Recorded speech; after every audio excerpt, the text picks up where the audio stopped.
Elegance, beauty, richness, heritage, regalia. These are the things that all royal fables are made of. Traditionally, Indian royals have been the biggest patrons of beautiful and enduring design. Saluting this is Royal Fables, a rare exhibition that showcases the creations of designers, artists and craft patrons who belong to India's leading royal families. This two-day event that presents to us a slice of royalty is currently in its 6th year.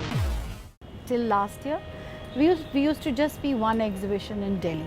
But this year, we've grown to go to Bombay, where we are showing at Palladium.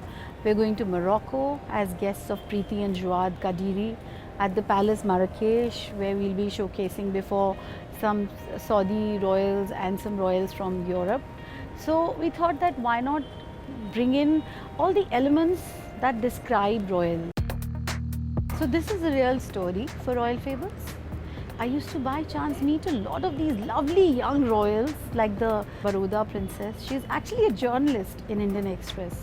So she would keep showing me some beautiful cushions she had made. Then there was Vaishnavi Kumari of Kishangarh, whose father is the most knowledgeable man on miniature arts and how they used to interpret miniature art. So that just roused my interest, and I just said, what would be more luxurious than showcasing an exhibition where these women stand behind counters passionately selling what they've created.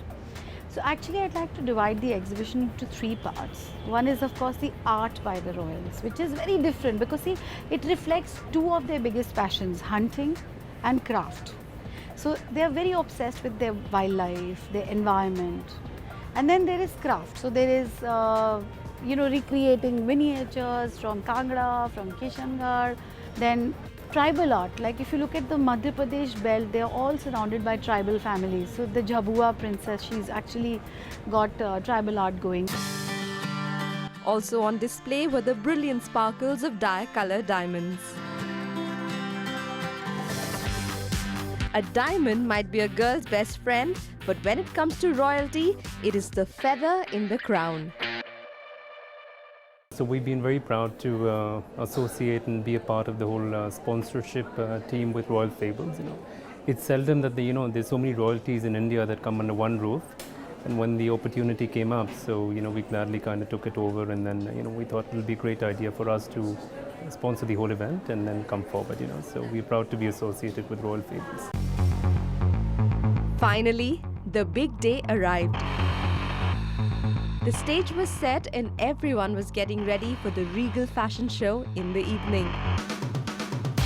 The models, singers, designers and choreographers had a full run-through, ironing out the last-minute glitches. After the rehearsal, it was back to the green room and the models got busy getting ready for their big show.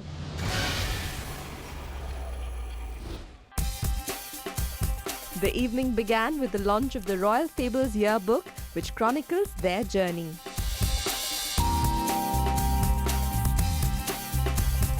Ladies and gentlemen, the Royal Fables yearbook 3rd edition with stories, interactions and wonderful little snippets into the life. I think it's a great event and wonderful turnout. It's a wonderful concept and getting people together. We're doing creative people, we're doing things with our craftspeople and our craftsmen, and it's a way forward of a tradition that we've had for centuries. It's nice to see the young people are taking their traditions, their heritage, and taking it forward and working with our traditional craftspeople and giving them an opportunity to be part of India's economy. The ceremonial dinner also saw the launch of the 6th edition in a series of rare music restored and re-recorded by His Highness Maharaja Brajraj Singh of Kishangarh. I've just introduced a dance music CD recorded by my father about 50 years ago, and which is a very unique classical form of dance of Rajasthan, and is done by the performers of Kishangarh for a festival called Gangol. which was very famous, which still is famous in Rajasthan. My father was the creator of this festival. Not many singers are there at all in Rajasthan who can do this kind of music. So it is a way of encouraging them to do it.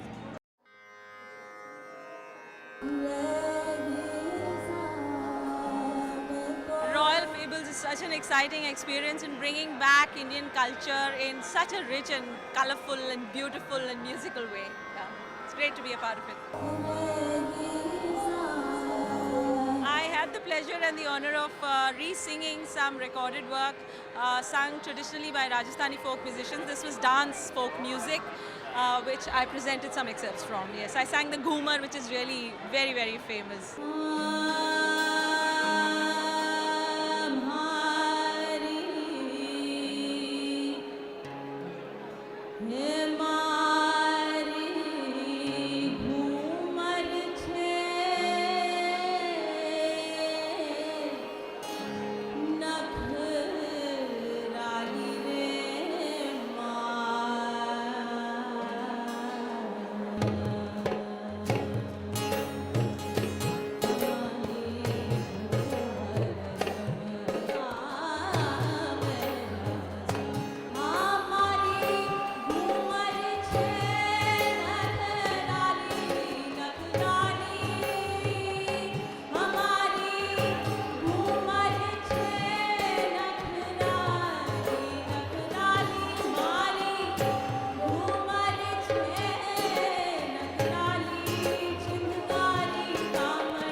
I'm wearing this beautiful sari, which is completely traditional, and the fabric is completely traditional, which India is so rich in.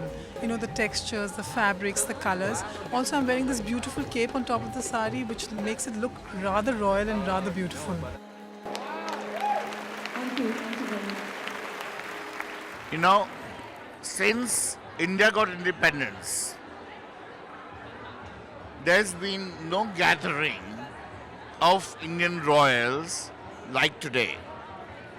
180 royals gathered today, which is the largest gathering after in the Delhi Darbar of 1911.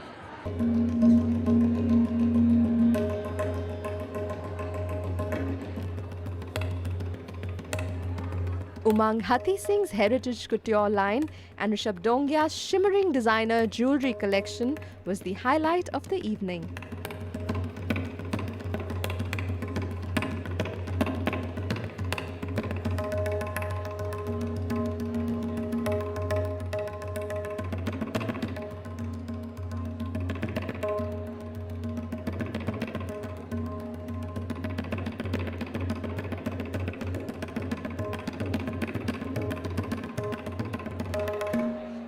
Ladies and gentlemen, please put your hands together for Umang Hati Singh.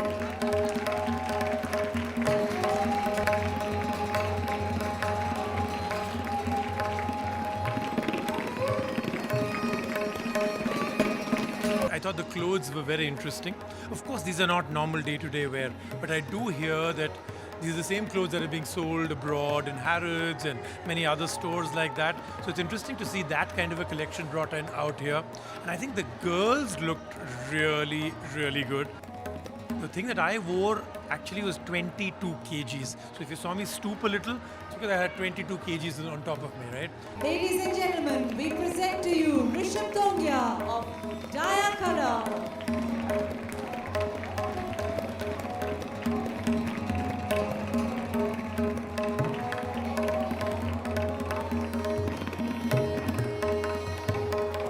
How can we have an evening like this without a snazzy car to match?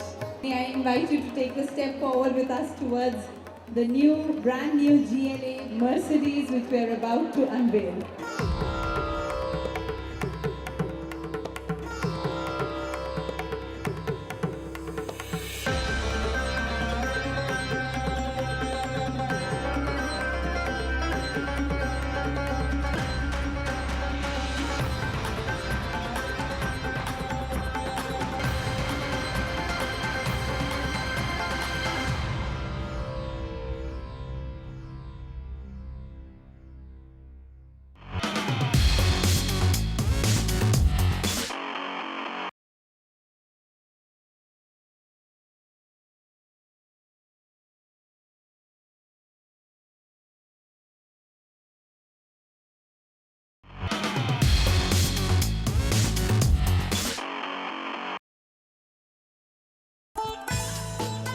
Flagging off a very illustrious season 6, Royal Fables along with Hyatt Regency Delhi hosted a ceremonial dinner that showcased music, costumes and the cuisine of the royals. And how can we speak of royalty without a mention of the great cuisine that the Hyatt chefs put together? Rampur food is generally very flavorful food, and plus it basically had very light spices which basically cooked with stock and all. And we have prepared Nagisi Kofta curry. It's basically lamb with stuffed with boiled egg and cooked with stock and all. Other dishes, tar korma. Tar korma is basically cooked with lamb stock, little of cashew nut and sesame seeds and all. This one is a spicy dish. Both are spicy. Sailana Puli basically belong to Madhya Pradesh. It's basically very flavorful and very quickly made stuff. We are giving chicken, it's little sweeter on taste. Plus we are giving Bagara Bangan. It's basically baby brinjal with sesame seeds, coconut and coriander seeds. It's very nice preparation. Sindhi cuisine is basically of coastal region. It's basically had fish with coconut flavors and all. Then we have long grain rice with prawns. It's basically biryani style of preparation and with lots of masalas, and it's a flavor preparation. Royal Fables is a unique heritage exposition which seeks to bring alive the treasure trove of design that Indian royal families have worked hard to keep alive. One of the most popular exhibits was the one from Jaipur. Founded by Princess Diya Kumari of Jaipur, the Palace Atelier presents exquisite handcrafted products and an eclectic range of textiles, fashion accessories, art and artifacts. We all know that the Jaipur City Palace has beautiful karkhanas. So Diya is actually personally taking interest in some forgotten crafts, especially now in her new political role. So it's good to have her Palace Atelier. There's Baroda Palace Atelier, which is recreating the Ravi Verma collection. There is Mandavas, who actually are reviving the forgotten craft of hand weaves in gold. You know, it breaks my heart when I go to Delhi Haat, and then I go after that to even a small country like Austria and see what they've done with their craft, or to London, to the London fort. It's the size of our average fort. But you walk in there, you can buy jams with their paintings, you can buy mugs. So look at what Mehrangarh does. It's stunning. And that's exactly what this exhibition is. Rani Kavita Kumari Sahiba from Jodhpur has taken heritage jewellery designing to a whole new level. Preserving the vintage designs and giving them a modern twist for today's woman is this designer's foray. Another incredibly popular jewellery exhibit was by Pushpita Singh of Kharwa. A self-taught designer, she combines a collection of semi-formal beaded neck pieces with jewellery in Kundan Polki. Rani Sandhya Kumari's collection will help you live like the royal families with her gorgeous regal home collection. Siohara's Kamini Singh showcased an eclectic range of shararas and Arkalis dresses and flowing abha kurtas, all crafted in the finest organic cotton. We work with, in Gujarat, all our weaving is done in pure zari, pure silver. So we do a lot of borders which we put on chiffon, very old world, we do old designs. We do contemporary miniature paintings, which is basically we use traditional miniature art, and through a diverse range of modern mediums and different dimensions, we try to contemporize it.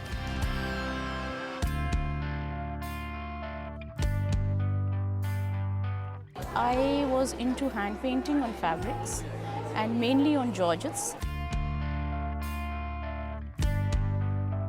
These are all purely hand painted on white georgettes, and then they are embellished. Then they are with a designer blouse, howsoever you want to combine them.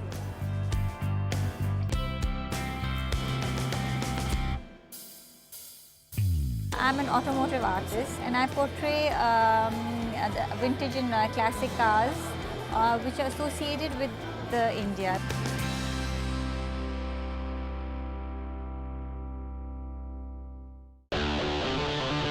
Among the many people who were there to support Royal Fables was also Maneka Gandhi, the Union Minister for Women and Child Development. She was there to announce the Royal Fables Morocco edition, which will take place between 9 to 15 December at the Sahara Palace in Marrakesh, Morocco. I've been there with Anshu when she started it, and I've seen it grow from strength to strength. And it's an amazing concept. And I'm glad somebody has harnessed that concept, because the aristocracy has so much to offer. And they have so many secrets still hidden away in terms of cultural secrets, that it's nice that their wives and daughters and have all got involved in order to share their talents and the talents of their regions. You know, we stand in danger of losing a lot of our heritage, and it's good that something like this inspires people to sort of bring it forward. The Imperial has always been connected with art and royalty, and it is now with the Goodword Media and Royal Fables, which has been the brainchild of Anshu Khanna, we have brought in some very fine art in this ambience at the Royal Ballroom. There is art and some memorabilia and some lovely handicrafts from princely states like Jaipur, Jodhpur, Kashmir and even Patiala. And if you thought Royal Fables was all about interiors and couture, you would be wrong. There was also a panel discussion titled Valuing Our Inheritance, which discussed how the hotel business is the most viable route for restoring heritage properties. The panelists were heritage hotelier Aman Nath, Princess Rajyashree Kumari of Bikaner, chandelier restorer Regis Matthew, President of FLO Neeta Buchra, and Kishore Singh from Outlook. It's the only authentic platform where you have all the royal families of India coming together and showcasing their creative works, their restoration works, everything that they've inherited in terms of how they look at design, aesthetics, food, music, textiles, fashion, everything. We have to be very particular about what merchandise we're getting. Merchandise should not be clashing. It should be something that the royal is doing him or herself and not getting it done by someone else. And something that reminds of the bygone era. So, there's a huge nostalgia that gets created when we say royal